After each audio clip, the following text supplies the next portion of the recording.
From the, I don't know, it does get me because it's consistent with the bit. From the 916, welcome back from vacation, Dave. We missed you. Hey, How was it? Good to see you back, Dave. Welcome back. Yes. Oh no, I'm starting to get crap in the chat about thinking they were gonna lose yesterday. I am 100% not apologizing for that. And I would warn people this too. When you're receipt clutching, especially on a day like today, look, if you want a show that is going to rah-rah, you have the wrong show. Yeah. Obviously, we're Kings fans. To think that the team was going to lose yesterday when our job is to analyze and predict. If you want to go back in time and say, well, it was easy to predict, well, then I would love to see your betting slip. Please show it to me. And some of you may have done that. I do not think it was inappropriate or outlandish or hating, maybe just my opinion, to think that without Domantas Sabonis, without Jake LaRavia, and without Zach LaVine, the Kings were going to lose to the Cavs. Right. By the way, had they had Domantas Sabonis, Jake LaRavia, and Zach LaVine, they would have been favored to lose. Correct. So if, and I'll give you an example, if you want a receipt grab after a win, imagine if later this year they're out in the play-in and I were to show up at your doorstep and say, hey, did you enjoy that Cleveland win? Because this is exactly what we told you was going to happen. How's that feel? Where are you talking now? Well, that's a terrible thing. We wouldn't do that. Be careful with your receipt clutching. I refuse to apologize for thinking this team was going to lose last night. And if that makes me a poor analyst of basketball, I'll wear that all day long because I'll join then there's a lot of poor analysts. 100%. Love that they won. Absolutely. Love being wrong. Want it to happen many more times. Yeah. Many more times. When we were on the show yesterday, it was part of it was Cleveland losing twice, Cleveland's record, Kings without Sabonis. It got worse when you found out LaRavia and LaVine were out. Yeah, that was later in the day. That came after the show, and I think by game, I want to say when we started the show and first looked at the line, I think it was around it was 3 for Madness. So it was around 7:20. We looked at the line. It was Cavs by 4.5. Mm-hmm.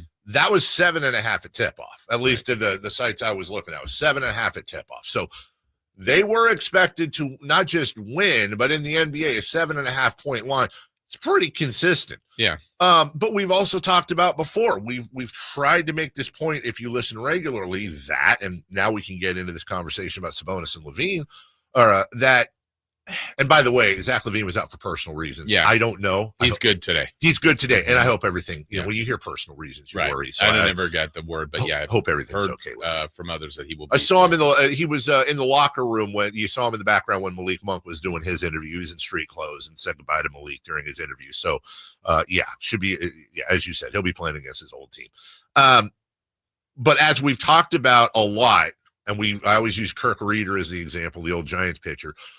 When you have new looks, it can give you an advantage, even if it's just a temporary one, because this is a film league. They study, and this is a much different look when you don't have a Sabonis, when you don't have a LaVine, and it can come in and surprise teams.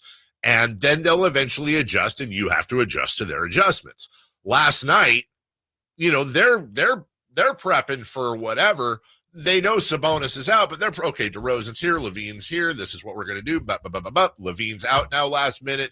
No LaRavia, fine, whatever. Okay, this is what we're going to do. Yeah. I certainly think that ends up being an interesting monkey wrench in the whole thing, but I also don't want to make it seem like that's why the Kings won. Kings won because they outplayed, out-hustled, and out-executed. Yeah, and then even the other part of that is like, okay, good. At least we know they have Valanciunas. He's going to start. He actually got his numbers, but I think more of the production came when he was off the floor. Ironically, last night, his plus minus, again, we don't put everything on that, was I think -17 in a game they won, and he started. And so The smaller lineup worked because they rebounded well, shot the ball, scrappy, all those things that we kind of loved in these hustle wins the last couple games. 100%. And one thing that wins like this do make you wonder from not a cynical standpoint, but just a frustration standpoint, is I look at a win like last night, and I look at a win like against Memphis, Ja or no Ja. By the way, remember when Ja was out last year with basically the same team and they went like a 23-2 run? Like, they're 15-10 without him. Let's not act like they're terrible without Ja Morant. But I look at that and I go, how did this team get blown off the floor by Phoenix? How did this team? I don't mind you losing to New York and Golden State, but just not even showing up. Yeah, it's almost like dealing with a teenager. Yeah, it's completely unpredictable. If you want to try to predict this team, good luck.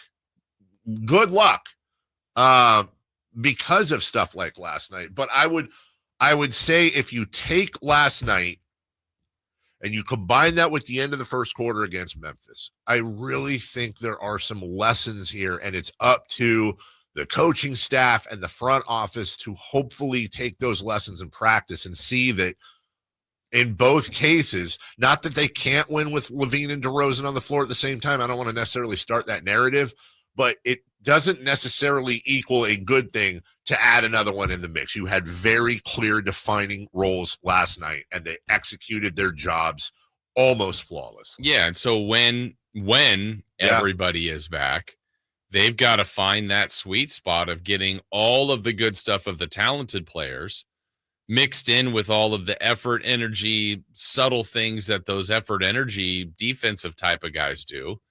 And I don't think they've done that well enough yet. There's moments, but not well enough yet. And that's where you go, okay, I think universally everybody thinks they're deeper than they've been, but what's the ceiling? Well, these scrappy performances give you belief that, man, what can they do? Whereas before these two wins, it was like, are they going to win again? Right. This team's broken. We were talking about being broken. Sabonis getting elbowed in the neck, nobody responding, them just absolutely rolling over. Low points. Right. They'll probably be 9, maybe 10, but what is it? Now, I mean, again, they're still maybe in that exact same spot. Yes. But these two games just give you more of a belief or like, okay, that's more acceptable. That could be what this team is. And this is where, when doing the show, I think it's very important. Today is a day of celebration. Today is a day, and you're going to get the group that says, well, how did you not know this? You thought they were going to lose. But you're also going to get the group, by the way, that's going to roll in at some point, that's going to say, guys, they beat Cleveland. They beat Memphis. Great. Let's not forget they're 35-33. Yeah. They could lose to Chicago tonight. Absolutely. Here's what I would simply say. I don't have a problem because we get so upset at the losses. I never want to gatekeep happiness at wins. Right. It's time to enjoy and have fun. And let's get a little crazy with it. But hey, they come out tonight and lay an egg against Chicago.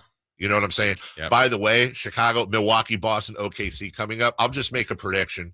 Let's say they beat Chicago tonight.